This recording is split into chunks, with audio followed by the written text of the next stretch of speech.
नमस्कार दोस्तों, Ritesh knowledgeable channel पे आपका हार्दिक हार्दिक स्वागत है। दोस्तों, आज का जो हमारा वीडियो है, इस वीडियो में मैं आपको एक बहुत ही महत्वपूर्ण चीज बताऊंगा। अक्सर आप लोग जमाबंदी के विषय में सुने होंगे कि जमाबंदी, इनका जमाबंदी हो गया है, इनका जमाबंदी नहीं हुआ है, खतियान है तो जमाबंदी में नाम नहीं है। तो मैं आज की इस वीडियो में आपको बिल्कुल फिल्मी स्टाइल में सिखाऊंगा कि जमाबंदी क्या है। अगर ध्यान से आप लोग हमारी वीडियो को देख लिए तो मैं गारंटी लेता हूं कि जिंदगी में आप कभी नहीं भूलोगे। सुनिए, कुछ चीजें ऐसी होती है जो ऐसे एग्जाम्पल मैं दूंगा कि जमाबंदी आपके दिमाग में घुस ही जाएगा कि जमाबंदी होता क्या है। तो आज मैं आपको जमाबंदी पे एकदम नया तरीके समझाऊंगा जमाबंदी क्या है। तो रितेश नॉलेजेबल चैनल पे आप लोग बने रहे और मेरे वीडियो को बिल्कुल ध्यान पूर्वक देखिएगा, स्किप करके मत देखिएगा, क्योंकि अगर आप स्किप करके देखोगे तो फिर समझ नहीं पाओगे। हाँ, 10 मिनट आपका समय बहुमूल्य है। आपका समय का मैं ध्यान रखूंगा कि वीडियो ज्यादा लंबा ना हो, लेकिन कुछ सीखने के लिए समय तो लगेगा आपको। तो जमाबंदी में उन लोगों के लिए वीडियो नहीं है जिन्हें जमाबंदी के विषय में पता है। ये उन लोगों के लिए वीडियो है जिन्हें जमाबंदी के विषय में पता नहीं है। बहुत लोग ऐसे होते हैं, मुझे बताया जमाबंदी मैं जानता हूं। अगर उसे पूछ लिया जाए कि जमाबंदी होता क्या है तो बोलेंगे बस हो जाएगा। तो मैं आपको बता दूं कि जमाबंदी क्या होता है। सुनिए, जमाबंदी इसे 2-3 नामों से जाना जाता है। बहुत जगह जमाबंदी को रजिस्टर 2 भी कहा जाता है। रजिस्टर 2, जमाबंदी या फर्द ROR, ये सभी एक ही चीजें हैं। दोस्तों, आपको जमाबंदी समझने से पहले आपको खतियान समझना पड़ेगा कि आखिर, सुनिए, जब तक आप खतियान नहीं समझोगे तो जमाबंदी समझ में नहीं आएगी। सुनिए, सबसे पहले मैं आपको बता दूं कि जमीन के कागजात कब तैयार किए जाते हैं। तो मैं आपको अपनी इस वीडियो में एक शोले फिल्म का एग्जाम लूंगा। बहुत बढ़िया फिल्म है, सुपर डुपर फिल्म है शोले।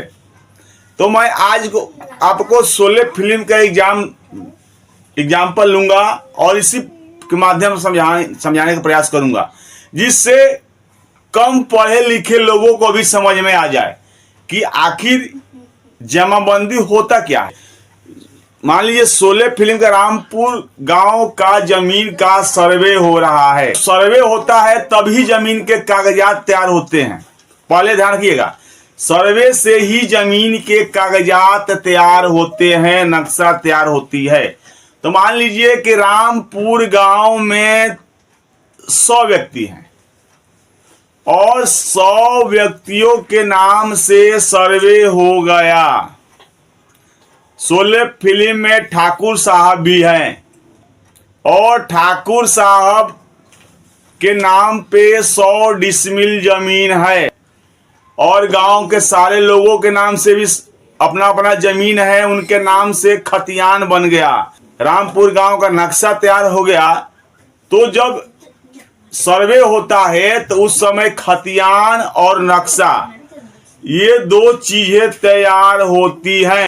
सुनिए, खतियान जो है ये मूलभूत डॉक्यूमेंट होता है, इसमें कभी कोई छेड़छाड़ नहीं किया जाता है।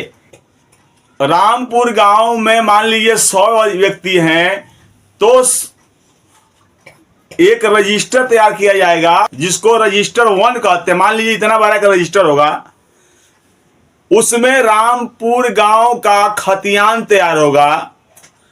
तो मान लीजिए ठाकुर साहब, मतलब मान लीजिए पहला व्यक्ति उसमें ठाकुर साहब है, तो ठाकुर साहब जो है ये पेज नंबर 1 पे हैं। तो 1 नंबर पेज पे ठाकुर साहब का नाम रहेगा, इनके पिताजी का नाम रहेगा, गांव का नाम हो गया, ठाकुर साहब की जाति हो जाएगी, ठाकुर साहब कमेंट, इनका ब्यौरा रहेगा इनका। इनका कितना जमीन है इनका नाम से, वो सब कुछ रहेगा 1 नंबर पेज पे। 2 नंबर पेज पे दूसरे आदमी का नाम रहेगा, 3 नंबर पेज पे तीसरे आदमी का नाम रहेगा। ऐसे करके 100 व्यक्ति का 100 पेज का हो जाएगा वो। मैं आपको समझाने के लिए 100 व्यक्ति बता रहा हूं ताकि आपको समझ में आ जाए। तो 100 व्यक्ति का हो जाएगा, खतियान तैयार हो गया। अब मान लीजिए अगर आप जमीन बेच दोगे ना तो खतियान में चेंजिंग नहीं होगा, चाहे ठाकुर साहब जमीन बेच दे या अदर व्यक्ति को बेच दिया जमीन रामपुर गांव के, तो खतियान में जितना जमीन सर्वे हो रहा है उतना ही होगा। खतियान से में कोई काट छाट नहीं होगा। तो खतियान के मूलभूत स्वरूप में, सुनिएगा, ध्यान सुनिएगा, यानी कि सुनिए, ये जो जमाबंदी है ये क्यों तैयार किया जाता है? खतियान के मूलभूत स्वरूप में कोई चेंजिंग ना हो, उसमें कोई काटा पीटी ना हो, कोई छेड़छाड़ ना हो।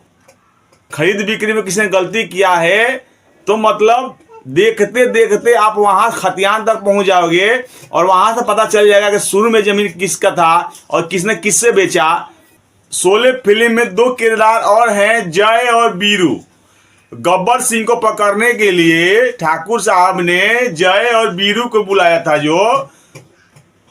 तो गब्बर सिंह को पकड़ने के खुशी में, उपलक्ष्य में, तोहफे के तौर पे ठाकुर साहब ने क्या कर दिया, 10 डिसमिल जमीन जो है, जय को 10 डिसमिल जमीन है वो बीरू को सेल कर दिए, दे दिए या गिफ्ट कर दिए। तो अब जो है खतियान में तो ठाकुर साहब के नाम पे 100 डिसमिल जमीन ही रहेगा, चाहे वो ठाकुर साहब मर क्यों न जाए या ठाकुर साहब 100 डिसमिल जमीन बेच क्यों न दे, चाहे अदर रामपुर गांव को कोई भी बेच दे, तो खतियान के मूलभूत स्वरूप में कोई चेंजिंग नहीं होगी। और सर्वे होता है तो उस समय एक रजिस्टर तैयार किया जाता है, रजिस्टर 1 कहते हैं। सेम वैसे रजिस्टर 1 जो कलेक्टर के ऑफिस में होता है, उसी का नकल तैयार किया जाता है 2 रजिस्टर और, रजिस्टर 2 और रजिस्टर 3, वो आपको अंचल कार्यालय में मिलेगा। तो रजिस्टर 1 में कोई चेंजिंग नहीं होगी। और शुरू में जब सर्वे होता है तो उस समय रजिस्टर 1 और रजिस्टर 2 या रजिस्टर 3 सब एक ही जैसे होते हैं। लेकिन जैसे जैसे जमीन का खरीद बिक्री होता है तो रजिस्टर 2 में मालिकाना हक का ट्रांसफर करते चले जाएंगे, लेकिन रजिस्टर 1 जिसको खतियान कहते हैं उसमें चेंजिंग नहीं होती है। रजिस्टर 2 में चेंजिंग होती है जिसको जमाबंदी के नाम से जाना जाता है। हाँ, रजिस्टर 3 में तैयार किया जाता है कि अगर रजिस्टर 2 मान लीजिए फट गया, कुछ हो गया, तो उसके लिए एक और रजिस्टर तैयार करके रखा जाता है देखने के लिए, लेकिन काम रजिस्टर 2 से ही होता है। तो रजिस्टर 2 तैयार किया जाएगा। और तो मैं आपको बता दूं कि ठाकुर साहब 10 डिसमिल जमीन जो है जय को दे दिए और 10 डिसमिल जमीन जो है वो बीरू को दे दिए। तो अब जो जमाबंदी रजिस्टर 2 तैयार किया जाएगा उसमें पेज नंबर 1 यानी 2 पेज जुड़ेगा, एक जय के नाम से और एक बीरू के नाम से। और ठाकुर साहब जो 100 डिसमिल जमीन के जो मालिक थे उसमें से 10 डिसमिल कट जाएगा जय के नाम पर, यानी कि अब ठाकुर साहब 80 डिसमिल जमीन के मालिक हो जाएंगे और 10 डिसमिल के मालिक हो जाएंगे जय और 10 के बीरू, यानी कि 10 डिसमिल का जमाबंदी तैयार हो जाएगा जय के नाम से और 10 डिसमिल का जो जमाबंदी तैयार हो जाएगा बीरू के नाम से।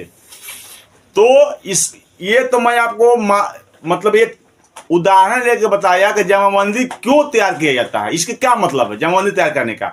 तो मालिकाना हक ट्रांसफर करने के लिए जमाबंदी तैयार किया जाता है और जमाबंदी के माध्यम से ही आपसे लगान लिया जाएगा। जितना जमीन आप खरीदे हो, खरीदने वाला अगर पूरा खरीद लिए हो तो उसका नाम काट के आपका नाम चल जाएगा। अगर आपने कुछ हिस्सा खरीदा है तो उसके हिस्से में से उतना जमीन काट के उतना आपके नाम पर चढ़ जाएगा, बाकी उसके नाम पर रहेगा। तो जितना आपके नाम पर होगा उतना का आप लगान दोगे और जितने का उसके नाम पर है वो उतना जमीन का वो लगान देगा। तो लगान वसूल करने के लिए भी जमाबंदी तैयार किया जाता है। तो आज के वीडियो में मैं आपको जमाबंदी के ऊपर बारीकी से चर्चा किया और शोले फिल्म का एग्जाम लेकर समझाया। आशा करता हूं कि वीडियो आपको समझ में आ गया होगा। अगर कुछ समझाने में कमी रह गई होगी तो कमेंट के माध्यम से आप लोग जरूर बताइएगा, और उसे मैं अगले वीडियो में समझाने का प्रयास करूंगा कि अगर कुछ छूट गया हो तो अगर कोई सजेशन हो तो उसे आप लोग जरूर बताइएगा। नमस्कार।